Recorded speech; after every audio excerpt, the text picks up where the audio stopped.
Hey guys, Jim Stroud here. I was talking with a friend of mine the other day. I think it was through Facebook about how I was when I was growing up, and how like when I was in high school. In high school, I was a lot like Shaft.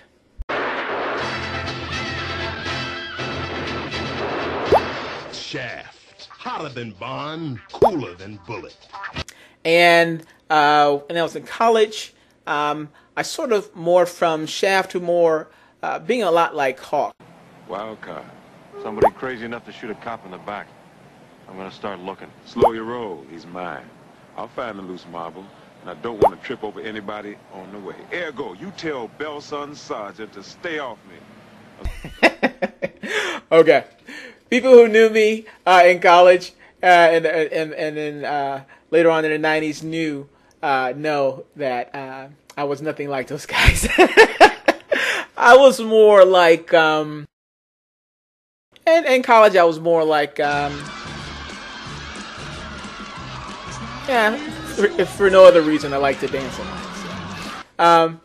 But during those times, the 90s, I was classified as a geek, which was, in retrospect, quite a bit of a compliment, although I didn't really quite get it then.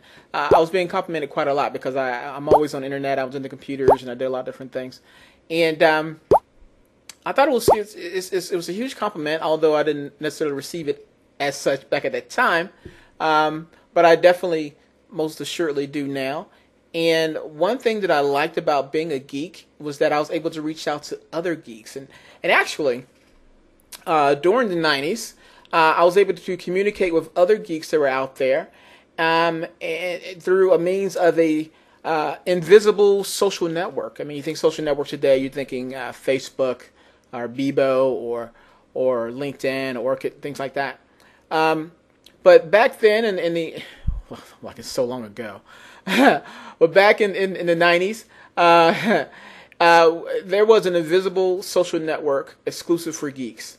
And I call it invisible, although it was out there in the open, but only geeks could, quote unquote, see it, and non-geeks would see the social network, and it wouldn't register because it would be invisible to non-geeks. Why'd I bring that up? Well, if you know about this secret society of geeks and know how to identify them, then if you are a recruiter, you have access to a lot of technical personnel that are under the radar, so to speak, and you'll be able to look up to locate them based on the type of programming language that they love, whether they are C++ geeks or Java geeks or...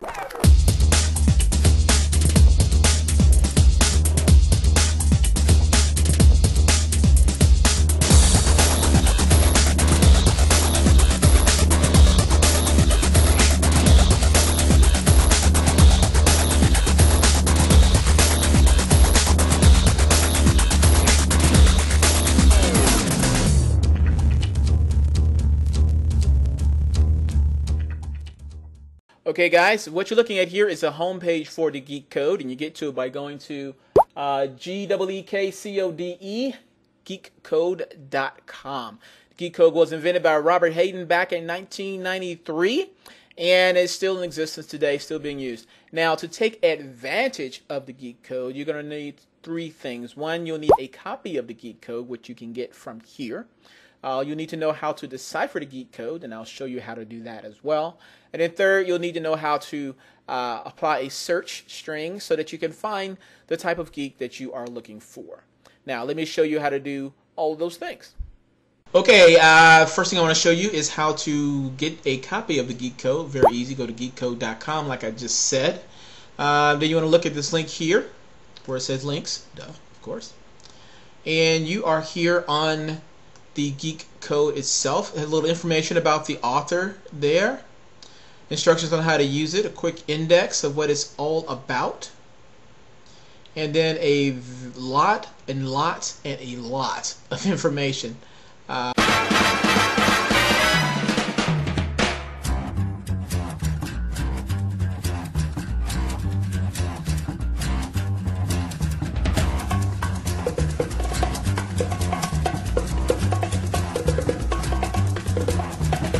I think it's time to blow this scene. Get everybody. Scroll down here to the very, very bottom. Here's an example of what the Geek Code looks like once it is properly formatted, and it is right here. Now, as you look at it, it looks pretty much like just some random computer code. And this is what I meant earlier when I said geeks could understand it, but non-geeks would not. Because if you saw this on a website, you would think it's some sort of random computer code and you'd pay no attention to it. But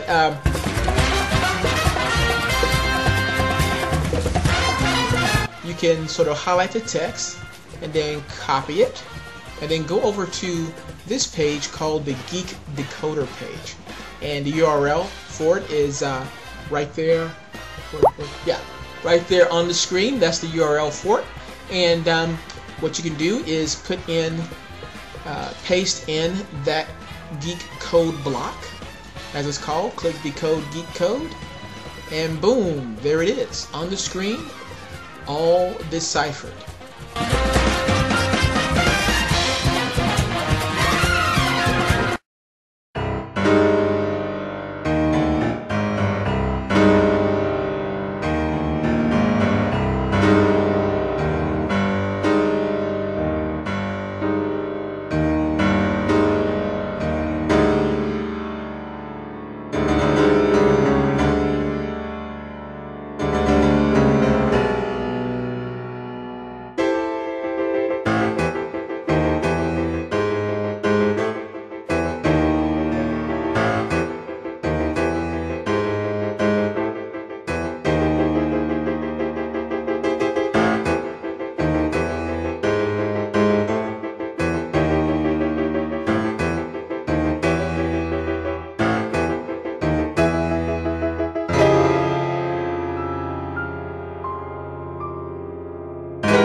So I'm asking Google to find GMD, which is short for Geek of Medicine.